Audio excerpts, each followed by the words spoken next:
Muscatine Community College is very happy to welcome Mr. Kenneth Cooper.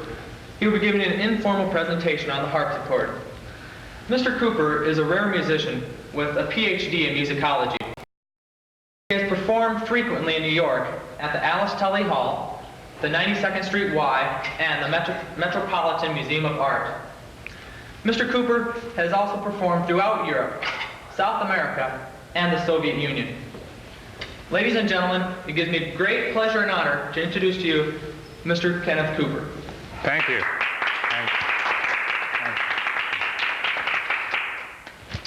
It's my pleasure to be here today, such a lovely theater and lovely community. And I would like to play you a little bit on the harpsichord and show you a little bit about how it works and entertain any questions or doubts that you may have about what I'm doing or what the music is doing. First, let me give you one of the more Spanish sonatas by Domenico Scarlatti. Domenico Scarlatti lived in Spain most of his life, although he was born in Italy, and of course picked up a good deal of the local color. This particular sonata is in a Spanish dance rhythm, and it's got a little guitar imitation in the middle, not surprisingly. It's D major, it's K number 492, for those of you who are going to go home and look it up.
Thank you.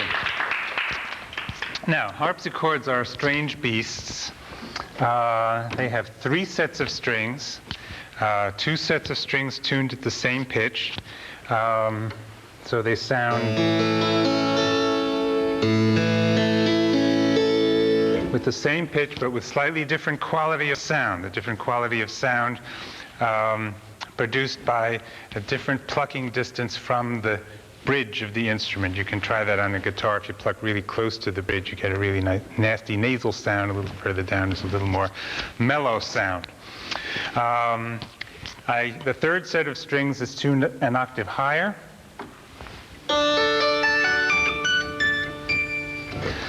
And I can use these 3 sets of strings in any combination, singly or in any combination. So I have I can use the 2 keyboards separately, or if I use what this gadget I have here called a coupler, in this case a shove coupler for obvious reasons, I push it in and I can get both sets of strings at the same time. If I turn it on, it's even better. And both keyboards are working together, governed by the bottom ones. I can add the 3rd set of strings. And basically, each time I add a set of strings, it gets louder. Now I have set up a loud keyboard and a soft keyboard. Now, one of the properties about harpsichords that you might want to know, it's not like many other instruments where, you push a little harder, you press a little harder, you blow a little harder, and it gets louder. This is soft on this instrument, and this is loud. It's exactly the same. It does not respond to the pressure of touch. So we have to figure out, the performers and the composers, have to figure out all sorts of ways of fooling you. It's making sure that you think that we can play with a lot of expression and a lot of dynamic contrast. One of the ways we can do that, as I've explained in the past, as many of the great composers knew about, is that if you play more than one note at once, it gives the impression of sounding louder. If I go like this, and play 2 or 3 or 4 notes at once, that moment will sound stressed. Now it isn't. You realize I just demonstrated that you cannot do that, cannot really play louder, but it seems so. In this next piece, also by Domenico Scarlatti, an even more Spanish piece than the one before, Scarlatti makes use of the property of adding extra notes to control the dynamic of the harpsichord. And in this case, he uses a lot of extra dissonant notes, notes that don't belong in the chord. For example, instead of playing D major like this with simple 1, 3, 5, he might play it like this, or like that, adding extra notes into the chord. Those are called dissonances, or they're called clusters, or in Italian they're called acciaccature. Scarlatti uses a lot of those in this piece, partly to control the dynamic, but also partly to give this piece a very spicy flamenco flavor. This is K number 119, also in D major.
Now, I'd like to play you a couple of little pieces by Bela Bartok from the Mikrokosmos series, which is a piano cycle of about 153 piano pieces written about the 1930s. These are not specifically for harpsichord, but after all, what's to prevent me from helping myself to anything I please? Actually, there is some small print in one of the volumes of the Mikrokosmos. It says some of these pieces may be played on the harpsichord, and Bartok names a couple of the wrong ones, I think. He suggests, the sort of fake Baroque pieces, the homage to Bach and the little Baroque dance rhythms, the bourrées and stuff.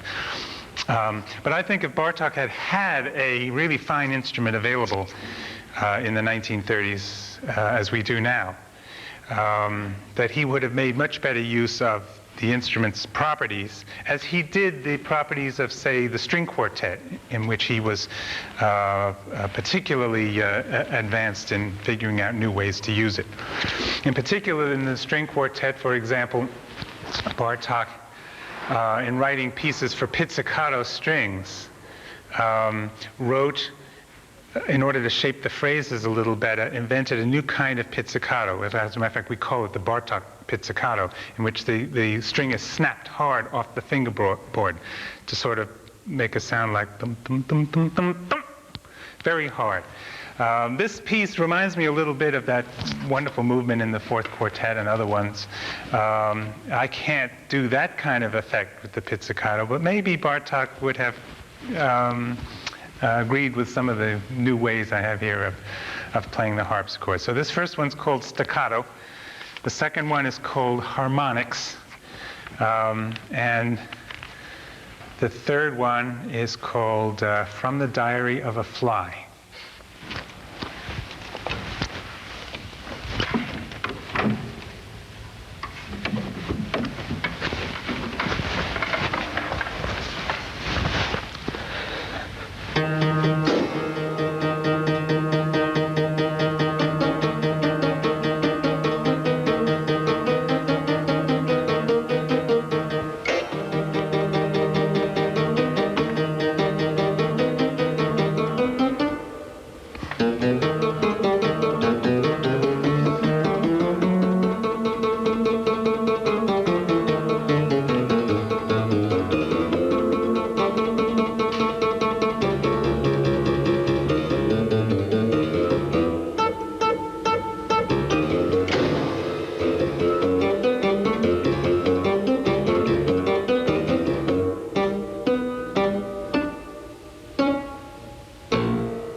Are there any questions that I can entertain, or problems about the harpsichord or the music, or it seems perfect to you?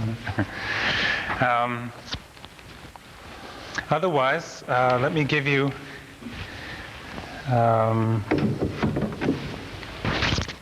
another piece. What would you like?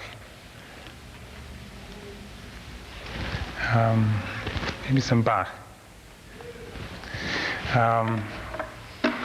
Well, let's see how the Italian concerto sounds this morning.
Thank you. Maybe you'd like to just peek into one of the other jobs we have as harpsichordists, which is not only to think up different ways of entertaining you or deliver, let's say, Bach's wonderful music in the fashion that we think he wrote it. Many of Baroque pieces were not written out terribly specifically. Composers perhaps in those days trusted us more than they do today. And so Handel, for example, was very capable, very determined to write out this little dance, this little bourrée from the water music, just once. But he said to play it 3 times. And of course, I think neither you nor I would be content to listen to the piece 3 times exactly the same way. Now the fact is, in the orchestral version, Handel writes the first time with just the strings, the second time with the oboes and the bassoons, and the third time with all the groups together. So that's what I have the 2 keyboards for, to give you those kinds of changes of color. And I don't want to just give you a change of color, but give you a little variation, perhaps, on the different times that I do it. So here's a little bourrée from Handel's water music. This is from an original keyboard arrangement of the water music dating from 1740.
Thank you.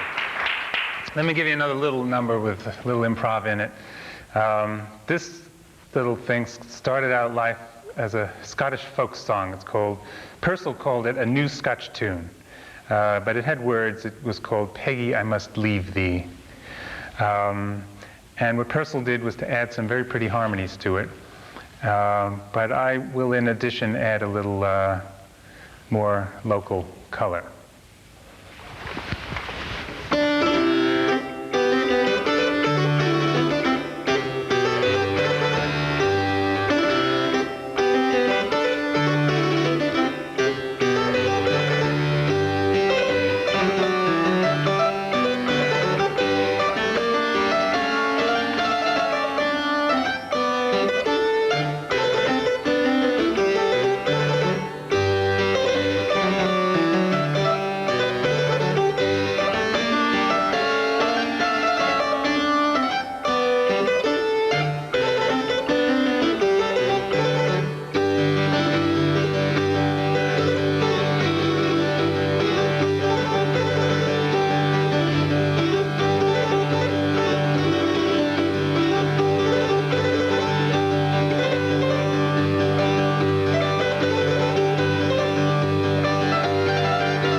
Now, harpsichord has always been a favorite of pop music from different centuries. It's a sort of example of 17th century pop music. The water music is a little more like 18th century pop music. And of course, today we use it in jingles and rock songs and film scores. But I have a final offering of a kind of pop music which really makes use of the harpsichord well, Ragtime. And so here's the easy winners rag of Scott Joplin.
Thank you.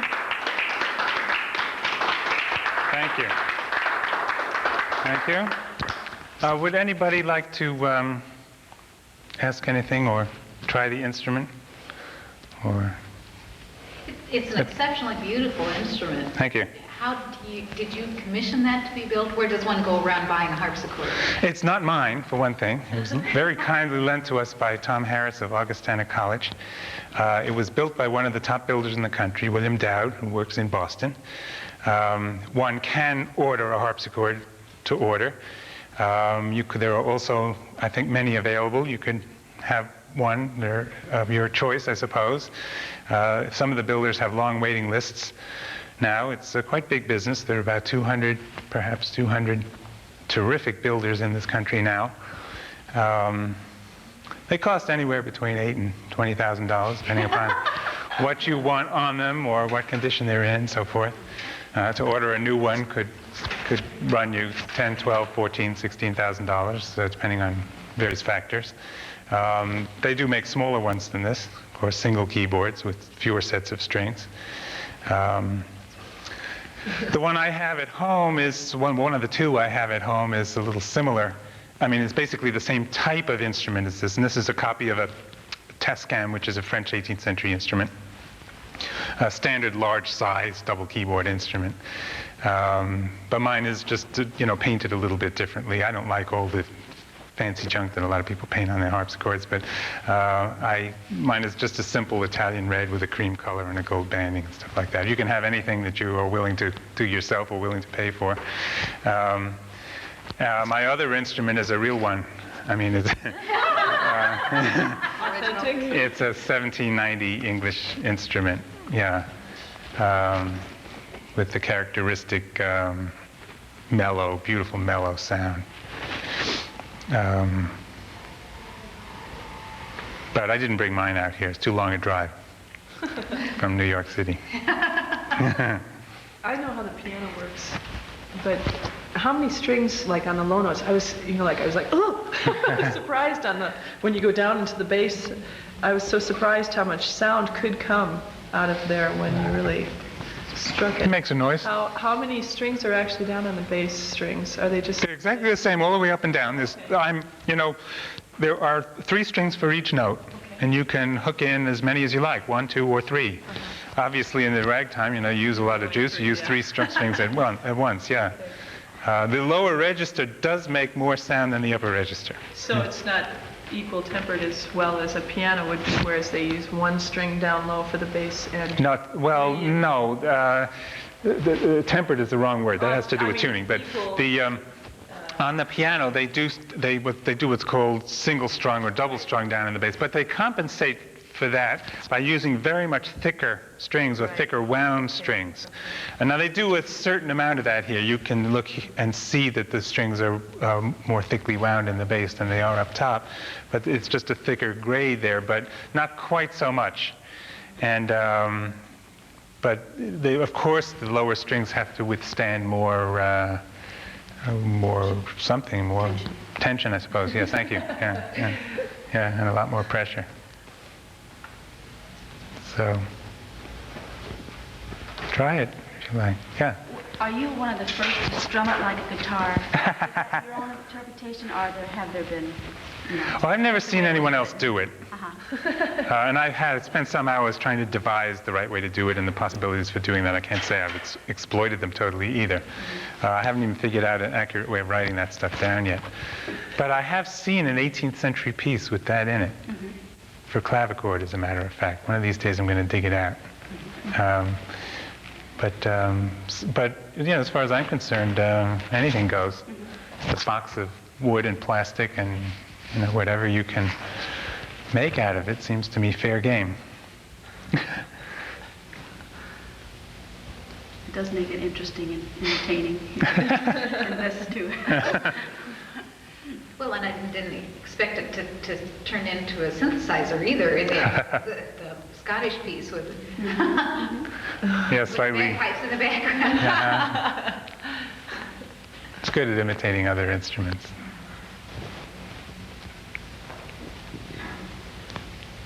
You want to play something? As soon as he shuts the camera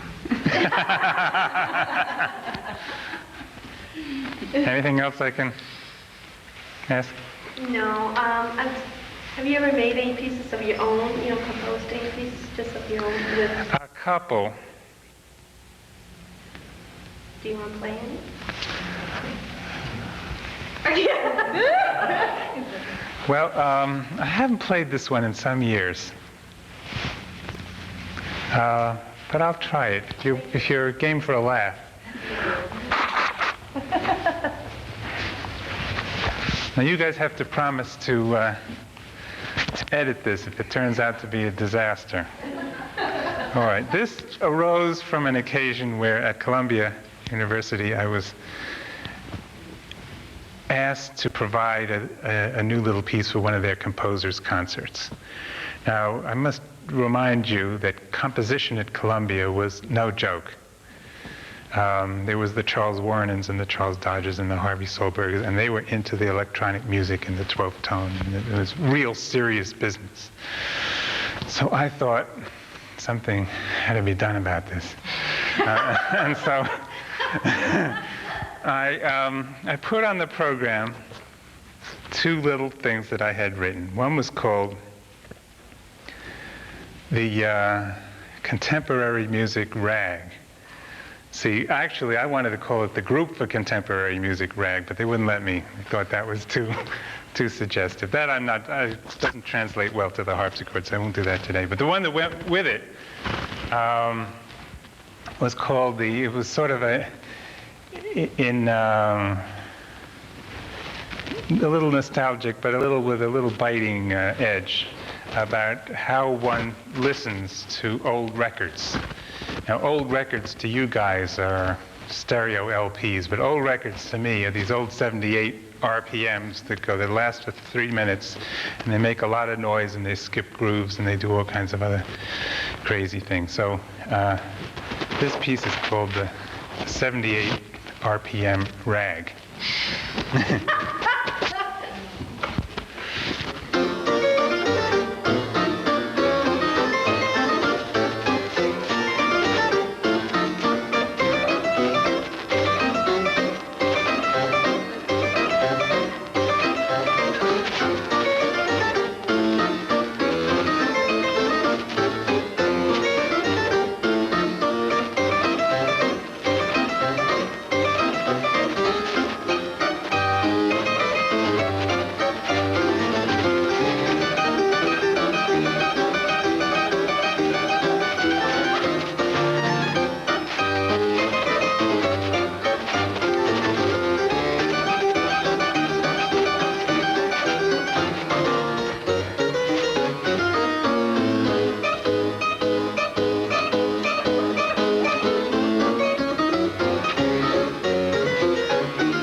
Who was it that asked for that?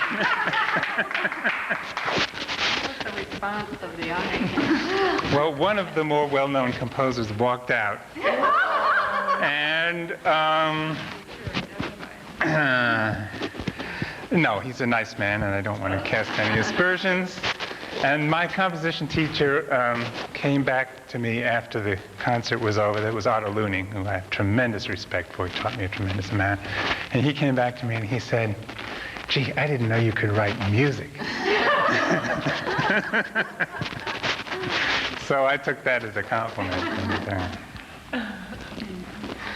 But in terms of composition, I don't really write that much. I do a lot of improvising, and I do a lot of ornamentation. I mean, I write cadenzas for things and decorations for things. In fact, I do that professionally. People come to me for help when they need it. And many singers and players are not adept at doing that sort of thing for themselves, and I love to do that kind of work. Write a cadenza for a Mozart piano concerto or Vivaldi concerto, or ornaments. Very many pieces need ornaments because, as I explained before, sometimes the composer will write out just a basic melody, and he expected the performer to do a good deal of improvisation and to really make it into something, to realize it. And many performers are not trained to do that, but I like helping them find their way and bringing some of that music to life. I also do, reconstructions of things. I've discovered this year there was a Handel opera in which the whole beginning was missing, the whole end was missing, and I sort of patched it together and didn't require much composition, but it required much knowledge of composition as to what fit with what and so forth. So that kind of work I've been doing for a long time.